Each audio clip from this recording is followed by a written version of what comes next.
శ్రీ దత్తపురాణం ప్రథమాష్టకం అధ్యయనం 2 శ్లోకం 46-47.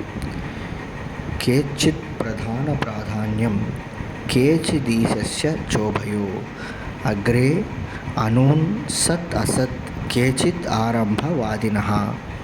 కొందరు సంఖ్యావాదులు సత్వ రజస్తమో గుణములు సమతౌల్య స్థితి గల ప్రధానము లేక ఆధ్యా ప్రకృతి యొక్క ప్రాముఖ్యతను చెప్పగా, మరికొందరు ఈశ్వరుడే సర్వప్రధానుడు అను పాతంజల సిద్ధాంతమును చెప్పెదరు.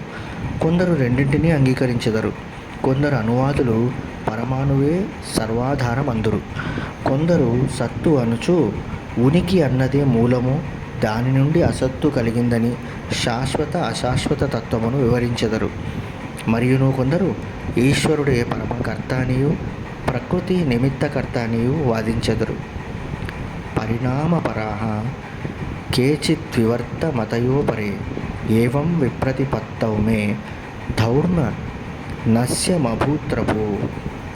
కొందరు సృష్టి క్రమ పరిణామ ఫలితమును పరిణామవాదులు, కొందరు సృష్టి గుణవికారము అనగా ఈ రెండింటిని పరిహరించు వివర్తవాదులు, జగత్తు బ్రహ్మరూపాంతరం అందురు.